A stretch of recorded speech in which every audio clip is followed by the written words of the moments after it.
자, 부동산 경매하면 아마 가장 먼저 떠오르는 무서운 단어가 있죠? 바로 유치권입니다.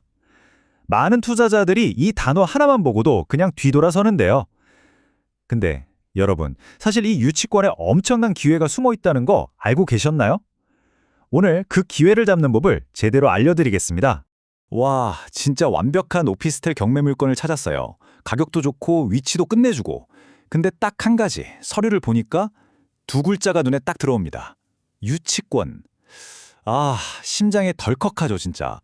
대부분의 사람들은 바로 이 지점에서 그냥 창을 닫아버립니다. 그만큼 강력한 경고 신호로 받아들이는 거죠.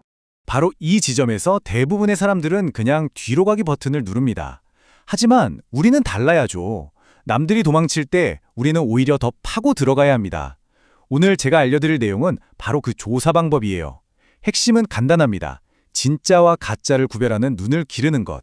그것이 바로 여러분의 새로운 무기가 될 겁니다.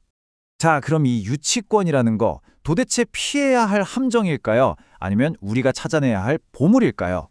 놀랍게도요, 법적으로 따져보면 요건도 제대로 못 갖춘, 그러니까 가짜 유치권이 생각보다 정말 많거든요. 바로 여기에 우리가 노릴 틈이 있는 겁니다.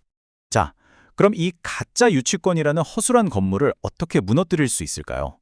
그러려면 먼저 진짜 유치권이 어떤 단단한 기둥 위에 서 있는지부터 알아야겠죠. 법적으로 유효한 유치권은 반드시 이 세 가지 기둥 위에 세워져야만 합니다. 자, 이 세 가지 기둥 잘 기억해 두세요. 첫 번째는 내 물건이 아니라 남의 물건에 대해서 주장해야 한다는 거고요. 두 번째는 내가 받을 돈, 즉 채권이 그 물건이랑 직접적인 관련이 있어야 합니다. 그리고 마지막 세 번째, 이게 진짜 중요한데 그 물건을 내가 계속해서 점유, 그러니까 꽉 쥐고 있어야 한다는 거죠. 여기서 진짜 핵심은 이 세 가지가 또는이 아니라 그리고 조건이라는 거예요. 이 중에 단 하나라도 빠지잖아요? 그럼 유치권이라는 건물은 그냥 와르르 무너지는 겁니다. 아주 간단하죠. 특히 이 점유라는 개념이 정말 중요한데요. 이게 그냥 거기 가끔 들락날락한다 이런 수준이 아니에요. 아예 문 딱 걸어 잠그고 다른 사람은 절대 못 들어오게. 오직 나만이 이 공간을 완벽하게 컨트롤하고 있다는 걸 보여줘야 하는 거죠. 그리고 바로 이 지점, 이 점유라는 기둥이 가짜 유치권의 가장 약한 고리이자 우리가 집중 공격해야 할 포인트가 되는 겁니다. 자, 좋습니다. 그럼 이제 이론은 충분히 알았으니까 실전으로 들어가 보죠. 우리가 집중해서 봐야 할 가장 취약한 두 개의 기둥, 뭐라고 했죠?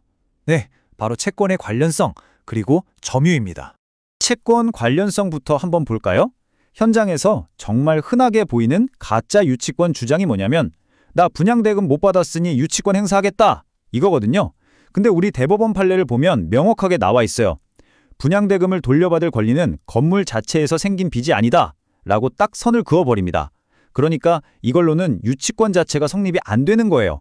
이것만 알아도 진짜 많은 가짜들을 걸러낼 수 있습니다. 그리고 이게 정말 결장탑니다.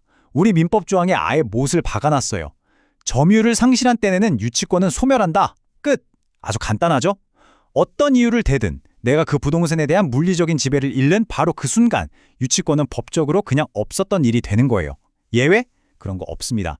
아니, 그럼 점유를 잃었다는 증거는 어떻게 찾냐고요? 간단해요. 우리가 현장에 나간 탐정이 되는 겁니다. 자, 보세요. 법원 서류에 떡하니 공실, 비어있다고 나와 있다? 이거 강력한 신호죠. 현관문 앞에 우편물이 막 산더미처럼 쌓여있고 관리사무소에 물어보니 전기나 가스 사용량이 거의 0에 가깝다? 게임 끝난 겁니다. 이건 누가 봐도 사람이 안 산다는 증거잖아요. 자, 그럼 이제부터가 진짜입니다. 우리가 입찰 버튼을 누르기 전에 투자자로서 반드시 직접 발로 뛰면서 확인해야 할 체크리스트, 지금 바로 공개합니다. 가장 먼저 달려가야 할 곳, 바로 건물관리사무소입니다. 여기는 진짜 정보의 보고예요. 관리사무소에 가서는 딱 이 세 가지만 물어보세요. 첫째, 혹시 미납관리비 고지서 누구한테 보내세요? 만약 유치권자가 아니라 원래 집주인한테 계속 보내고 있다면 어라? 점유하고 있다는 사람한테 연락도 안 한다? 이상하죠. 둘째, 여기 열쇠나 현관 비밀번호는 누가 알고 있어요? 이것도 마찬가지예요. 점유의 핵심 증거거든요. 다음은 숫자입니다. 숫자는 거짓말을 안 하거든요. 바로 전기, 수도, 가스 같은 공과금 내역이에요. 누가 정말로 거기서 지내고 있는지 아닌지를 가장 객관적으로 보여주는 데이터죠. 사용량이 거의 없다? 그럼 점유 주장은 거의 허위라고 봐도 무방합니다. 그리고 이제 가장 중요한 단계입니다.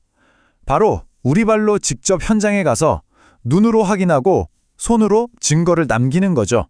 현관 앞에 우표물 쌓여 있는 거 그냥 지나치지 말고 스마트폰으로 꼭 찍어두세요. 문이 혹시 잠겨 있지 않다면 이건 영상으로 남겨두는 게 좋습니다. 초인종을 눌러도 아무도 안 나온다? 이것도 다 기록해두는 거예요. 이게 지금은 그냥 사진 몇 장 같지만 나중에 법정 다툼이 생기면 보세요 판사님, 이때 여기 아무도 없었습니다.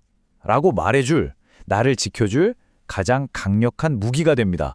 자, 마지막 퍼즐 조각입니다. 법원에 제출된 유치권 신고 서류를 꼼꼼하게 들여다보는 거예요. 도대체 어떤 근거로 얼마를 달라고 주장하는 건지 정확히 파악해야 우리의 분석이 완성됩니다.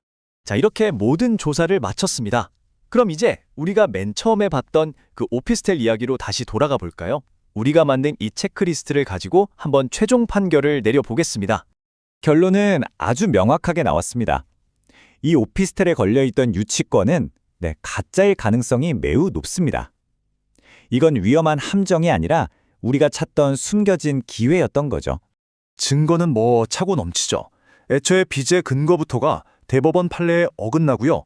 결정적으로 가장 중요한 기둥인 점유가 완전히 무너져 내렸습니다. 법원 서류에도 공실이라고 되어 있고 우리가 직접 현장에 가서 모은 증거들이 이걸 전부 뒷받침해 주잖아요. 이 정도면 낙찰받고 나서 소송이 들어와도 충분히 이길 수 있다는 자신감이 생기는 거죠. 여러분, 오늘 우리가 함께 본 건 단순히 유치권을 분석하는 기술이 아닙니다. 남들이 모두 두려워서 도망가는 그 지점에서 기회를 찾아내는 눈을 기르는 법이었어요. 그리고 지식이라는 무기를 가지고 그 기회를 내 것으로 만드는 자신감에 대한 이야기였죠. 자, 이제 여러분의 눈앞에 있는 또 다른 숨겨진 보물은 과연 무엇일까요?